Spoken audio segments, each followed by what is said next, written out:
উপস্থিত রাজনৈতিক দলের নেতৃবৃন্দ এবং আয়োজন নেতৃবৃন্দ সবাইকে শুভেচ্ছা এবং সালাম জানাচ্ছি। যেহেতু সময় সংক্ষিপ্ত, আমি কিছুই বলবো না, আপনাদের কাছে শুধু দোয়া চাই। ধন্যবাদ।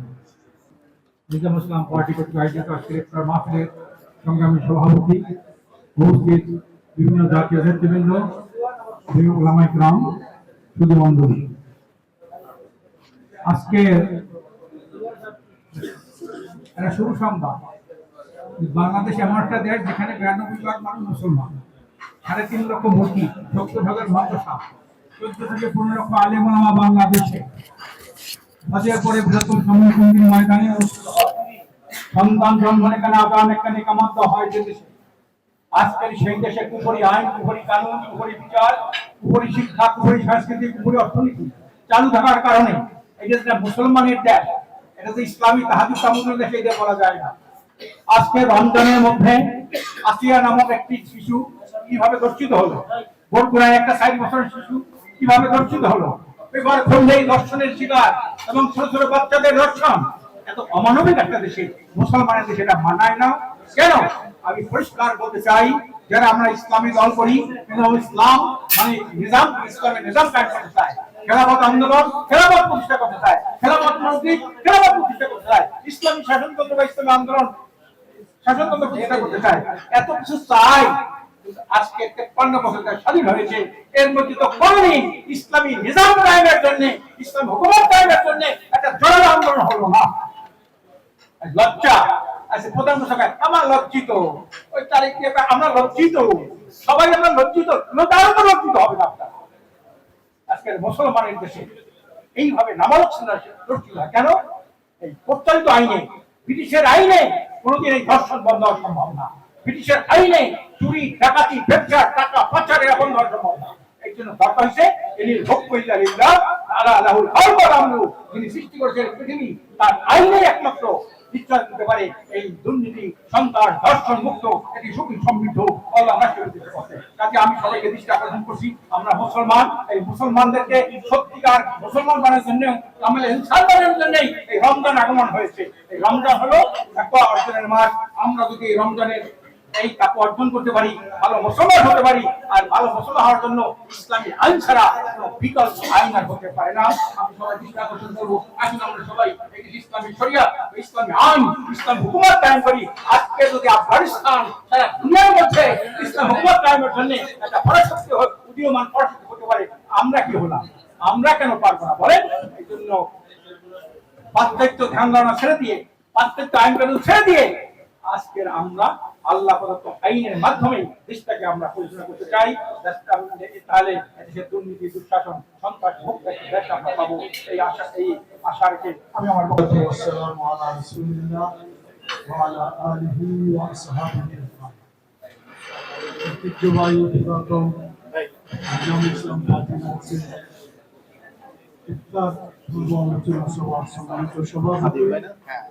উপস্থিত সম্মানিত জাতীয় এবং বিভিন্ন দলের নেতৃবৃন্দ, সম্মানিত রোজাদার ভাইরা, আসসালামু আলাইকুম ওয়া রাহমাতুল্লাহ।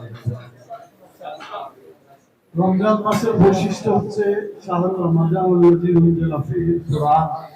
এই রমজান মাসে কুরআন নাযিল হয়, আর এই কুরআন হচ্ছে বিশ্ব মানবতার জন্য হিদায়াত, হুদাল লিন-নাস ওয়া বায়িনাতিন মিনাল হুদা, এবং স্পষ্টভাবে যে বিধান আল্লাহ তাআলা দিয়েছেন মানব জাতির জন্য। আমরা যতদিন পর্যন্ত এই কোরআনের বিধানকে আমাদের ব্যক্তি জীবনে, পারিবারিক জীবনে, সমাজ জীবনে, রাষ্ট্র জীবনে বাস্তবায়িত করতে না পারবো, ততদিন পর্যন্ত রোজার শিক্ষা আমরা বাস্তবায়িত করতে পারবো না।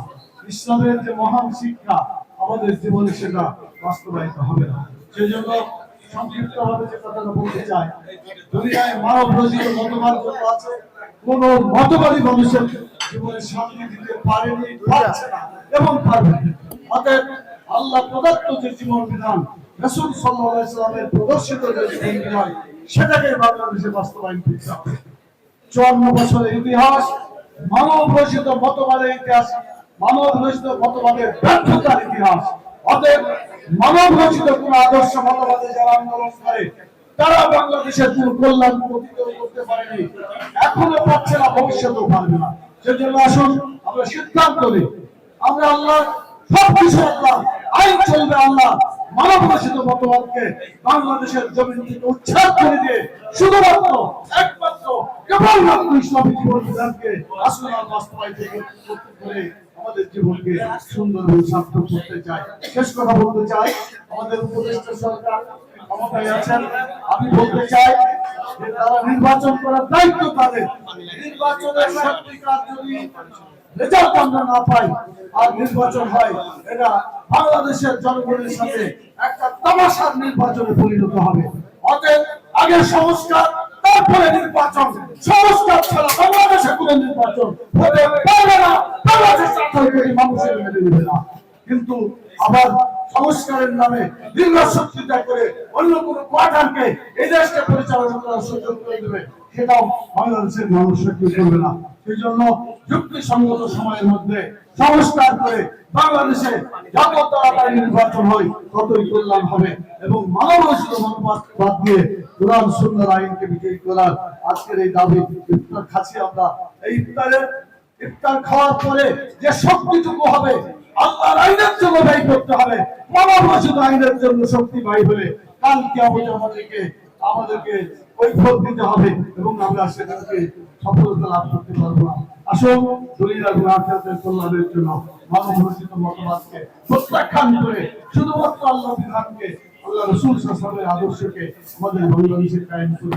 আল্লাহ তাআলা আমাদের সবাইকে বাংলাদেশে ইসলামিক দল যতগুলো আছে এর ভিতরে 60% তখন আওয়ামী লীগের সাথে ছিল, এরকম একটা রিপোর্ট আসছে। ফলে মানে আওয়ামী লীগের যে ফ্যাসিবাদ কায়েম হচ্ছে সেটার সাথে এখানকার ইসলামপন্থী দলগুলোরও একটা দায় চাপানো কিন্তু ষড়যন্ত্র বলেন কিংবা হচ্ছে বাস্তবতার প্রেক্ষাপট কিন্তু তারা করে রাখছিল।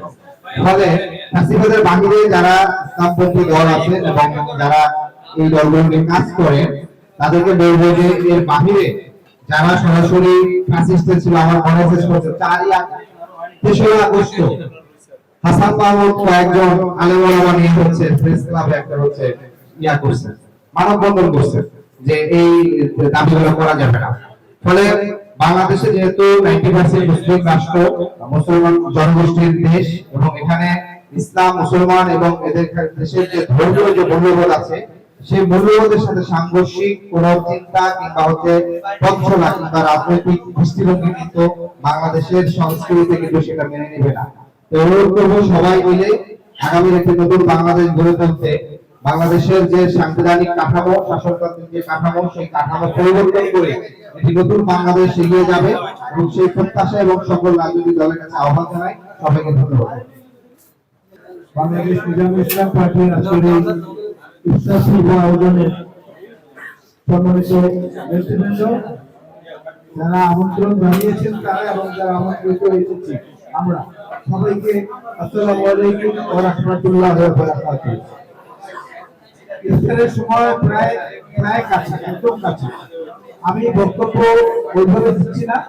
বাংলাদেশ জাতীয়তাবাদী দল বিএনপির পক্ষ থেকে বাংলাদেশ নিজামী ইসলামের সঙ্গে আজকে তাদের লক্ষ্য, আদর্শ, উদ্দেশ্য এর সঙ্গে আমাদের সমর্থন ব্যক্ত করে আমি এতটুকুই শুধু বলতে চাই, পৃথিবীর শ্রেষ্ঠ মানুষ, শ্রেষ্ঠ নবী, নিষ্পাপ একমাত্র মাসুম মাখলুক আল্লাহ রাব্বুল আলামিনের নবী করিম সাল্লাল্লাহু আলাইহি ওয়াসাল্লামের ওফাতের পরে যে খোলাফায়ে রাশিদিনের চারজন এসেছিলেন সর্বজন সৌদ্য, তাদেরও কিন্তু 3 জনেরই মৃত্যু হয়েছে অস্বাভাবিক।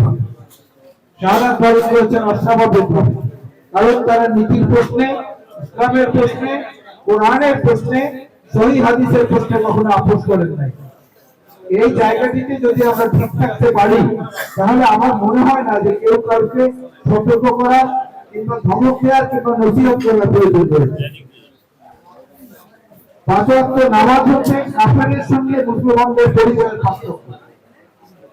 ওই জায়গায় না গিয়ে মুসলিম দাবি করা নিজেদেরকে যেমন আত্মপ্রবঞ্চনা, তেমনি যেটা বিশ্বাস করি না সেটাও দাঁড়িয়ে মাইকের সামনে জোর করে খুব জোরের সাথে বলে অন্যকে প্রতিপন্ন করার চেষ্টা করা বা সমকক্ষ মনে করার চেষ্টা করা, এটা আসলে ইসলাম সমর্থন করে না।